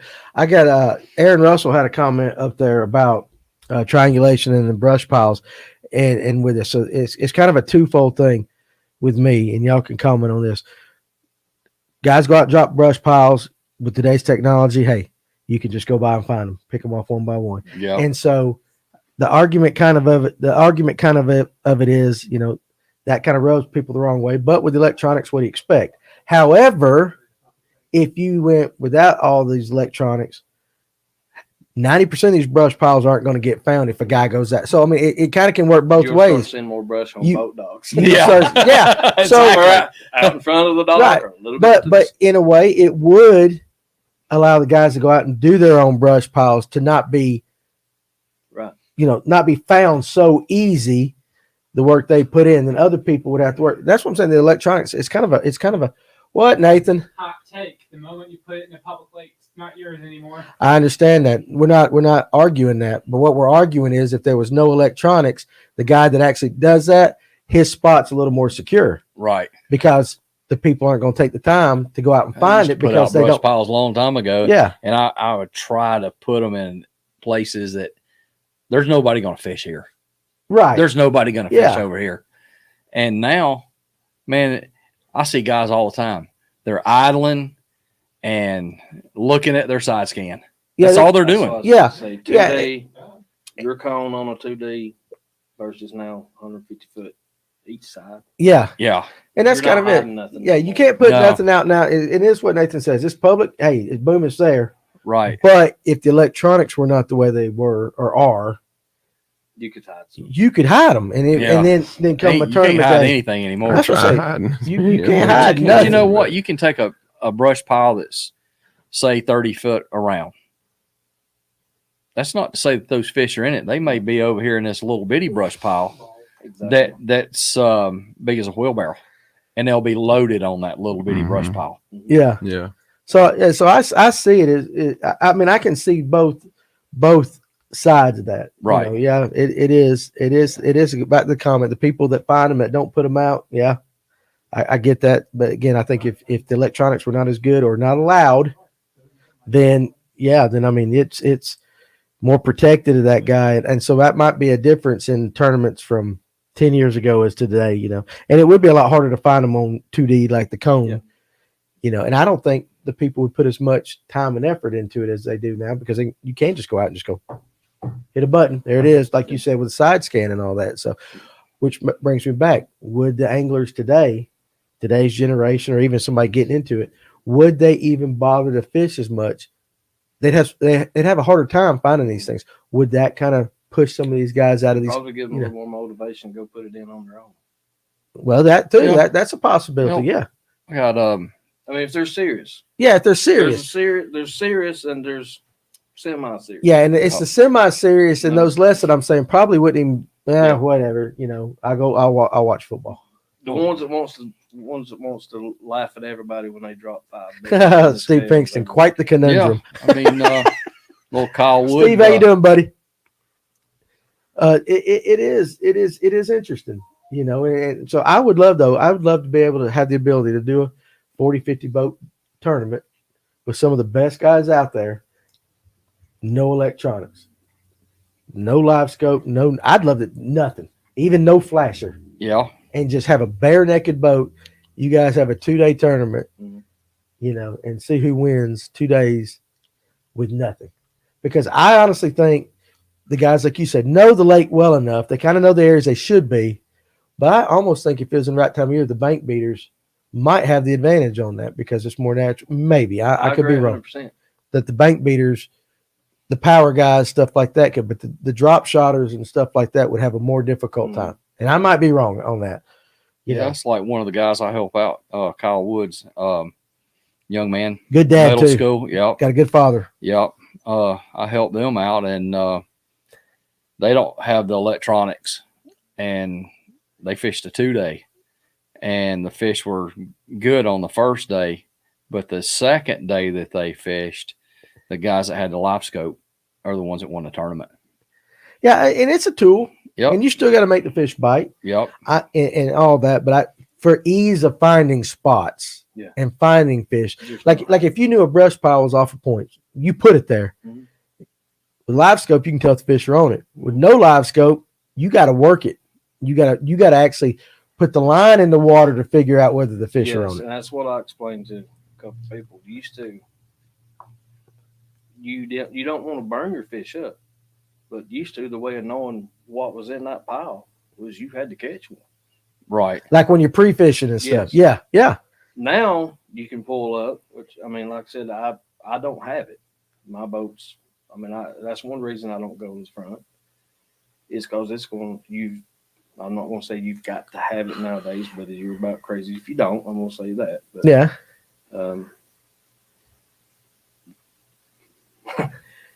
You got to have it. Especially on the higher levels, I think. Yeah, I mean, on the higher levels, I think. But now you can pull up on a brush pile. You can drop your trolling motor. I've been in the boat with several people that's got, like me and Jeff, you know. A lot of these guys, like the second day on Lanier, zero. I knew my choice was fan cast a top water tricky shad, try to work something on the bottom if I had time before I went in it. And that's what I did. But he would pull up, drop the trolling motor, and before a half-ounce jig could hit the bottom in 30 foot, all right, man, let's go. They're not set up right. They're not. It ain't going to happen. Mm-hmm. And I mean, I'm sitting here trying to reel a jig up, and we're getting ready to take off. He's done getting ready to go. Yeah.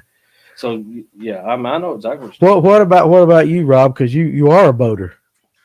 You go up to a spot. How much time do you give on a certain spot before you say, it ain't happening? I pulled up. I've got the right height on my boat. I'll pull up and I'll spot lock, and I'll just rotate back and forth, and I'll look and see. And the guy in the back of the boat, you know, they don't know what I'm fishing, you know. And I pull up there. I'm not front ending them, but the way I pull up, I mean, he's still got open water to fish, but I'm fanning out over, whether it be standing timber or over a point that's got brush on it.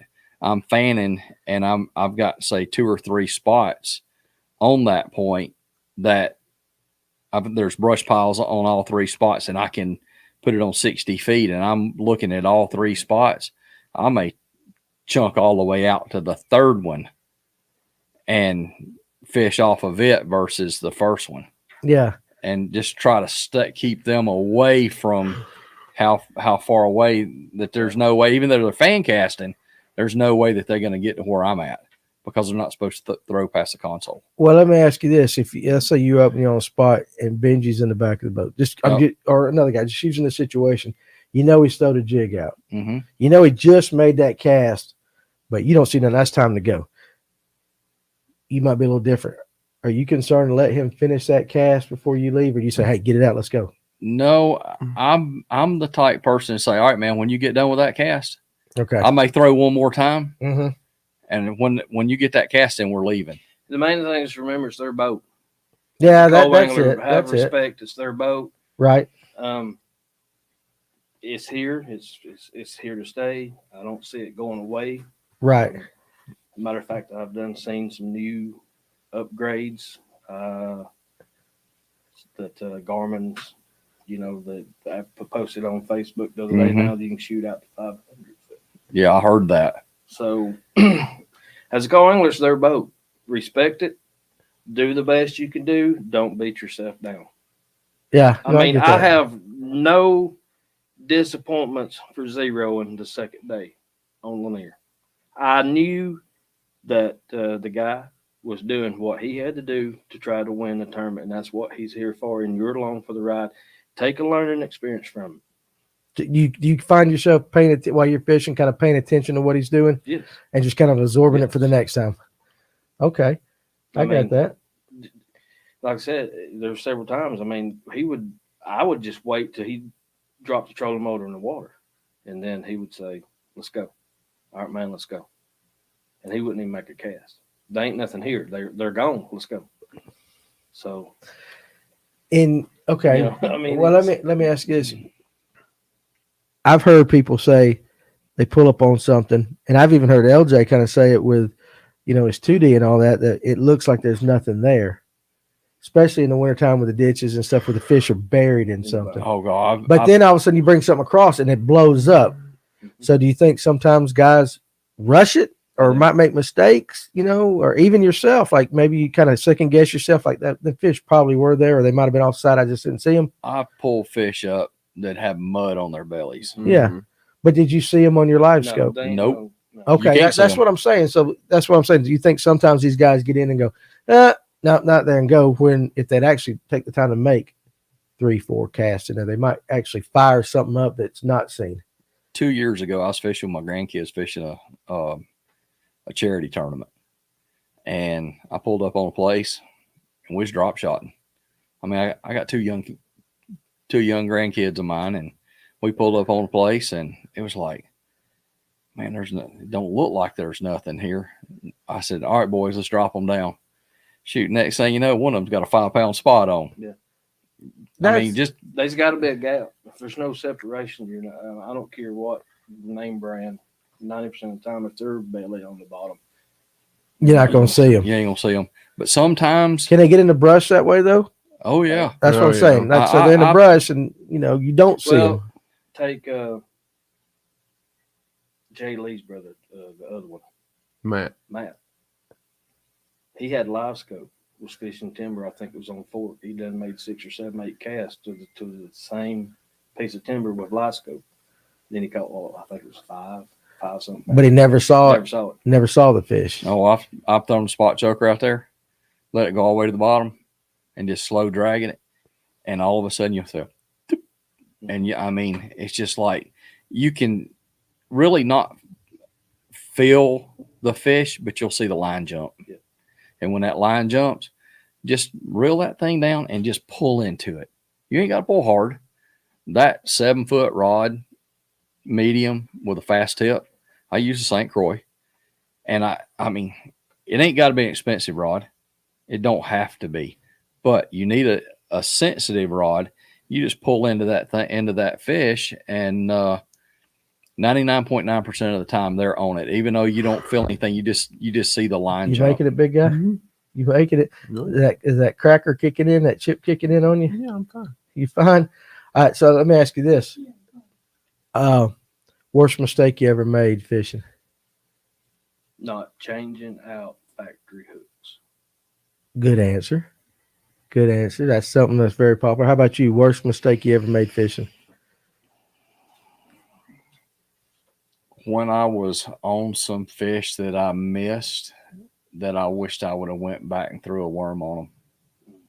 It's like you went across it with a spot choker or stuff like that, and missed a couple of fish, and I should have went back and threw a shaky head on it, and with a worm, with a trick worm, and caught that fish. Okay, that's a good answer.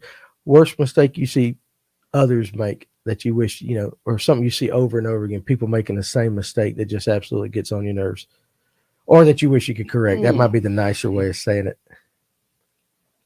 I kind of agree with him. He just throwed out a big major tidbit to me. Yeah. I mean, if they're not coming up, they're not on a feeding period. But you can catch them going to them. Mm-hmm. And as, going back to the dropping the trolling motor, they're not here, they're not there. Yeah. They're not set up right. Let's go. Yeah. Possible at times you can still catch them with plastics. Okay. Yeah. Makes sense. How about you? Where's something you see a lot of people do that just gets on your nerves and you wish you could fix it? All right, Ryan, you run the trolling motor too fast. It's bound to come out. It's bound to come out. I'm one. I like to do a jigging spoon, okay? Mm-hmm. In the wintertime. I love to throw a spot choker, but I do not like to move the boat real fast.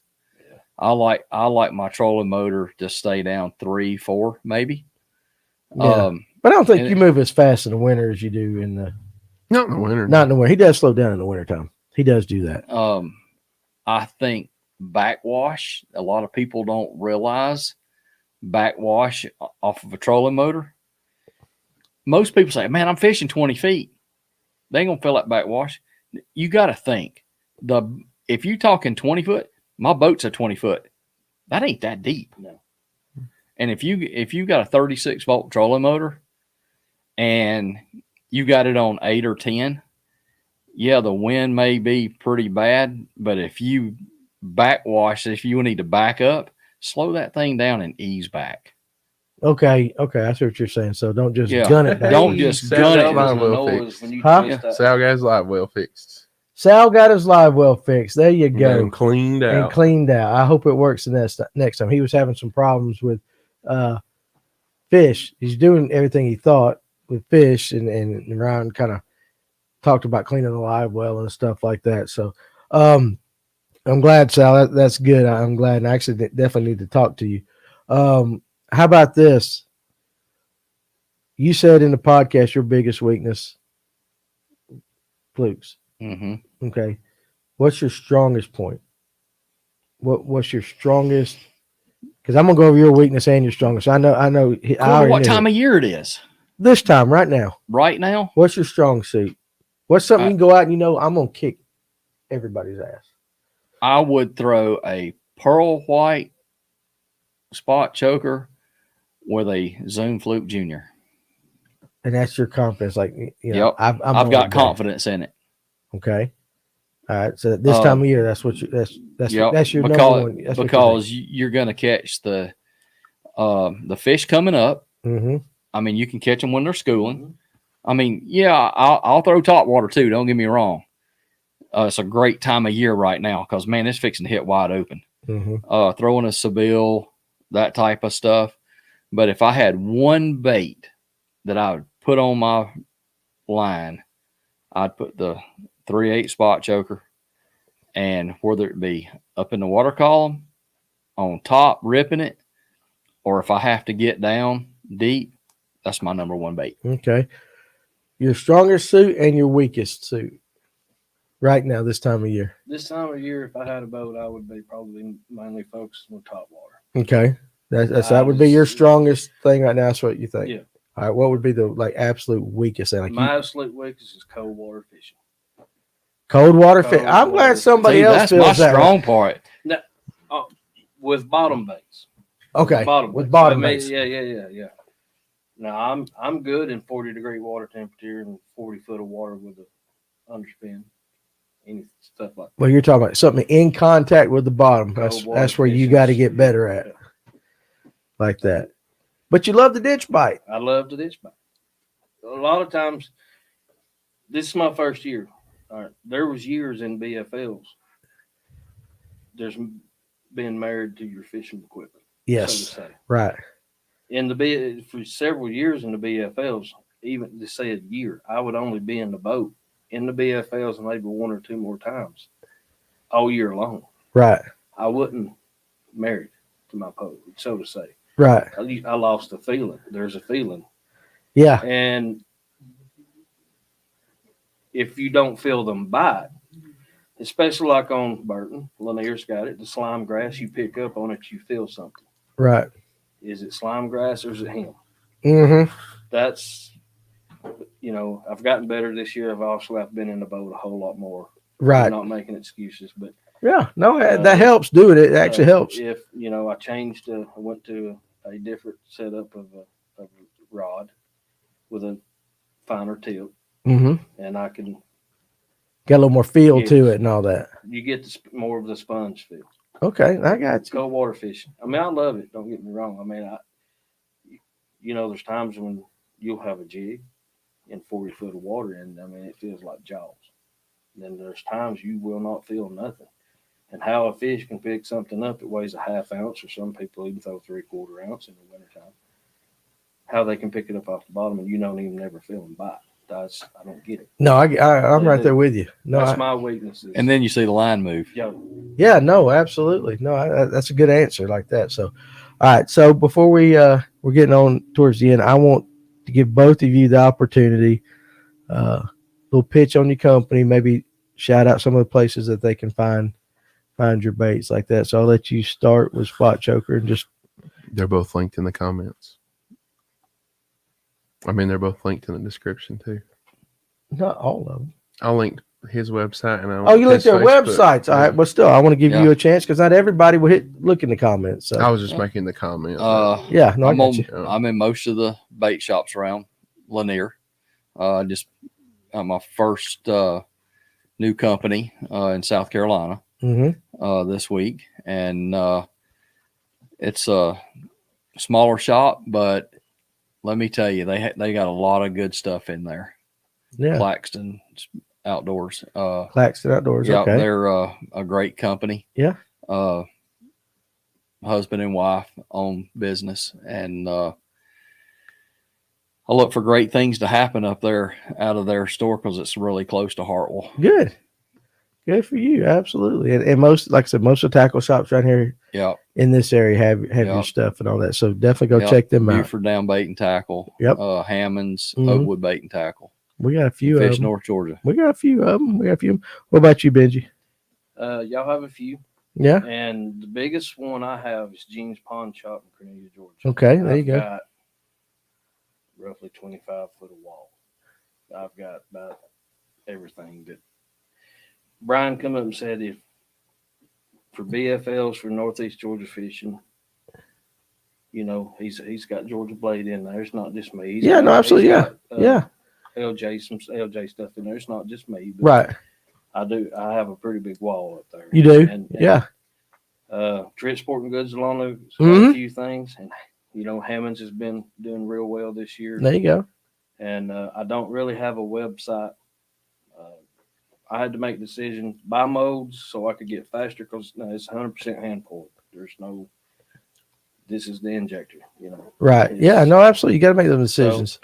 So, if somebody needs or any questions, the best way is to send me a PM through Facebook. Messenger, Facebook. Are you laughing at LJ? Because he's been absorbing information. He's been listening. I don't always have to talk. No, you do listen. There's been a lot of good stuff being said tonight. And so as we wrap this up, first of all, I want to thank both of you because we have a lot of guests on there and not always do we get good tidbits of information and stuff. We get that, but you guys both shared some stuff, that I think somebody's watching this or listening to this in the future can go out and try it and all that. I might try the Carolina rig again, but it's something I don't have any confidence in, When they get spots get ready to go on the bed, put your Carolina rig okay, out. There you go. So that's stored up here.